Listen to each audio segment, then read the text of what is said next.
Hello everyone. इस lecture में हम मोड 3 काउंटर को किस तरीके से डिज़ाइन किया जाता है यह सीखेंगे।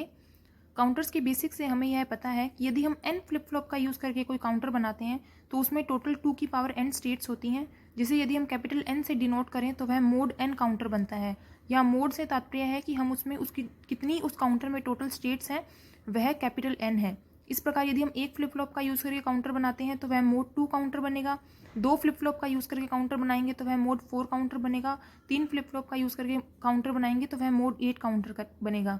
यहाँ हम यह देख सकते हैं कि ये जो काउंटर्स हैं ये 2 की पावर में है, मोड 2, मोड 4, मोड 8 और इसके आगे यदि हम 4 फ्लिप फ्लॉप यूज़ करते हैं तो मोड 16, आगे फिर मोड 32, इस तरीके से काउंटर बनते हैं। लेकिन यदि हमें इनमें से किसी की काउंटर के बीच की वैल्यू के काउंटर बनाने हो, जैसे कि मोड 3, मोड 5 या मोड 10, तो उन काउंटर्स को किस तरीके से डिज़ाइन किया जाता है यह हम इस लेक्चर में सीखेंगे। यहाँ पर क्योंकि हमें काउंटर बनाना है मोड 3, तो मोड 3 से मतलब है कि उसमें टोटल कितनी स्टेट्स हैं, 3 स्टेट्स हैं। तो 3 स्टेट्स के लिए यदि हम केवल एक फ्लिप फ्लॉप यूज़ करते हैं तो उसमें 2 स्टेट्स होंगी, और अगर 2 फ्लिप फ्लॉप यूज़ करते हैं तो 4 स्टेट्स होंगी। तो यहाँ पर हमें 4 स्टेट्स वाली यानी कि 2 फ्लिप फ्लॉप की ज़रूरत पड़ेगी, और उसमें से हमें एक स्टेट को रिमूव करना पड़ेगा। जैसे हम इसको इस तरीके से समझ सकते हैं कि हम सबसे पहले 2 फ्लिप फ्लॉप ले लेते हैं। यहाँ पर जो ये हमारी फ्लिप फ्लॉप है वो है JK फ्लिप फ्लॉप। ये हमारा फ्लिप फ्लॉप 0 है, ये है हमारा फ्लिप फ्लॉप 1। इस फ्लिप फ्लॉप की आउटपुट हो गई Q0, इस फ्लिप फ्लॉप की आउटपुट हो गई Q1। यहाँ पर हम एसिंक्रोनस काउंटर बना रहे हैं, तो केवल जो हमारा LSB का फ्लिप फ्लॉप होगा उसको हम एक्सटर्नल क्लॉक देंगे, और बाकी सभी फ्लिप फ्लॉप के लिए जो उसका प्रीवियस फ्लिप फ्लॉप होगा उसकी आउटपुट ही नेक्स्ट के लिए क्लॉक का काम करेगी। ये इसकी क्लॉक है, और ये जो इनकी इनपुट्स हैं, क्योंकि यहाँ पर हमारे जो फ्लिप फ्लॉप है वो हमने टॉगल मोड पे सेट किए हुए हैं, इसलिए हम दोनों J और K पर 1 इनपुट सेट कर देंगे। ये हमारी आउटपुट Q1 है और ये हमारी आउटपुट Q0 है। तो यदि अब यह जो हमारा काउंटर है ये 2 फ्लिप फ्लॉप को यूज़ करके हमने एक अप काउंटर बनाया है। अप काउंटर का मतलब है कि उसमें काउंटिंग लगातार इंक्रीज़ हो रही है। यदि स्टार्टिंग में इन दोनों फ्लिप फ्लॉप की वैल्यू हम 0 रखें, तो जैसे हमारी LSB हम इस तरफ लिखेंगे, ये हमारी MSB हो गई।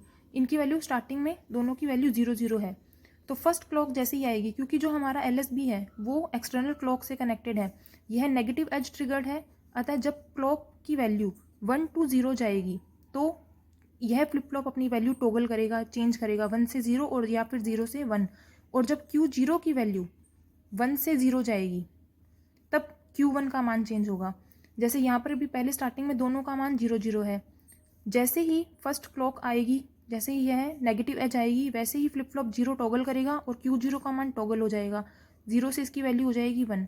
क्योंकि यह 0 to 1 जा रहा है, इसीलिए अभी फ्लिप फ्लॉप जो हमारा 1 है उसका मान चेंज नहीं होगा और इसका मान रहेगा 0। नेक्स्ट क्लॉक में अगेन फ्लिप फ्लॉप 0 टॉगल करेगा तो इसका मान हो जाएगा 1 to 0। क्योंकि यह 1 to 0 जा रहा है, इसीलिए इस समय फ्लिप फ्लॉप 1 भी टॉगल करेगा और इसका मान हो जाएगा 0 to 1। नेक्स्ट क्लॉक जब आएगी उसमें अगेन Q0 टॉगल करेगा, लेकिन अब इसका मान 0 से 1 जा रहा है तो Q1 का मान चेंज नहीं होगा, तो इसका मान आ जाएगा 1 1।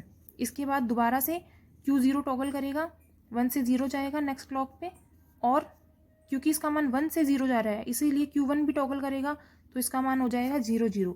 तो आप देखिए 0 0 के बाद सेम स्टेट रिपीट हो गई 0 0। हम यह काउंटर कौन सा बना, मोड 4 काउंटर, क्योंकि उसमें टोटल कितनी स्टेट्स हैं 4। लेकिन हमें बनाना है मोड 3 काउंटर, यानी कि हमें चाहिए 0 1 2। उसके बाद यहाँ पर ये जो स्टेट है 1 1 ये हमें नहीं चाहिए, यानी कि हमें 1 1 की जगह चाहिए कि हमारा यहाँ पर ही स्टेट कौन सी आ जानी चाहिए थी, 0 0। इस 1 1 स्टेट को 0 0 बनाने के लिए हम यहाँ पर फ्लिप फ्लॉप की ओवरराइडिंग इनपुट्स जो कि क्लियर और प्रीसेट होती हैं उनका यूज़ करेंगे।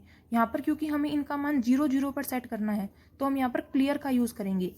किसी भी फ्लिप फ्लॉप के लिए 2 ओवरराइडिंग इनपुट्स होती हैं। जैसे यदि हम एक JK फ्लिप फ्लॉप देखें तो इसमें 2 ओवरराइडिंग इनपुट हैं, प्रीसेट और क्लियर। क्योंकि ये दोनों यहाँ पर हमने एक्टिव लो सिग्नल्स बनाए हैं, तो यदि हम प्रीसेट को 0 पर सेट करते हैं तो यह Q का मान 1 पे सेट कर देता है, एक तरीके से फ्लिप फ्लॉप को सेट कर देता है फ्लिप फ्लॉप की वैल्यू को। और यदि हम क्लॉक का मान 0 करते हैं तो यह फ्लिप फ्लॉप की वैल्यू को रीसेट कर देता है, यानी कि एक तरीके से फ्लिप फ्लॉप की वैल्यू का मान 0 कर देता है। क्योंकि यहाँ पर हमें मान 0 करने हैं इसीलिए हम यहाँ पर क्लियर सिग्नल का यूज़ करेंगे। तो क्योंकि हमें क्लियर सिग्नल यहाँ पर हमारे एक्टिव लो हैं तो तो यहाँ पर हमें क्या करना है, इन दोनों सिग्नल्स को वैल्यू देनी है।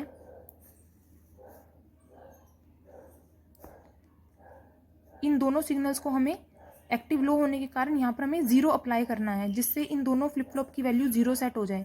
यहाँ पर हम जो एक्सटर्नल लॉजिक गेट यूज़ करेंगे वो हम करेंगे नैंड गेट, क्योंकि नैंड गेट पे हमें पता है कि यदि इसकी सारी इनपुट्स 1 हो, केवल उसी केस में ही इसकी आउटपुट 0 आती है। यहाँ पर हमें ये चाहिए कि जैसे ही ये स्टेट आए 1 1, वैसे ही 1 1 की जगह इसकी आउटपुट हो जाए 0 0, क्योंकि ये जो ओवरराइडिंग इनपुट्स हैं ये हमारे इनपुट सिग्नल या फिर क्लॉक पर निर्भर नहीं करती। इसीलिए जैसे ही Q1 का मान 1 और Q0 का मान 1 होगा, अगर हम इसकी इनपुट पर ये दोनों सिग्नल लगा दें Q1 Q0, तो जैसे ही ये दोनों 1 1 होंगे वैसे ही नैंड गेट की आउटपुट 0 आ जाएगी और उसी इंस्टेंट पर ये दोनों फ्लिप फ्लॉप 0 0 पर सेट हो जाएंगे। तो यानी कि इस तरीके से साइकिल चलेगा 0 0 0 1 1 0।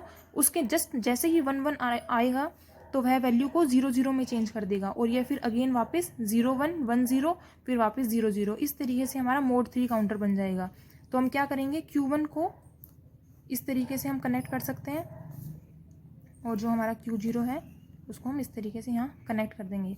तो इसी प्रकार हमें किसी भी स्टेट का जो काउंटर बनाना हो तो जितनी हमें स्टेट्स चाहिए उससे जस्ट जो हमारी नेक्स्ट स्टेट है उसमें जितने भी वंस हैं उनको हम हमारे नैंड गेट की इनपुट्स पर कनेक्ट करेंगे और फिर नैंड गेट की आउटपुट को क्लियर सिग्नल के साथ कनेक्ट कर देंगे। यहाँ पर यदि हमने क्लियर सिग्नल एक्टिव हाई लिए होते तो हम यहाँ पर नैंड गेट की जगह एंड गेट यूज़ करते, क्योंकि एंड गेट में आउटपुट 1 केवल तभी आएगी जब दोनों इनपुट उसकी 1 होगी। इस प्रकार हम mode 3, mode 5, mode 10, mode 7 counters design कर सकते हैं। Thank you.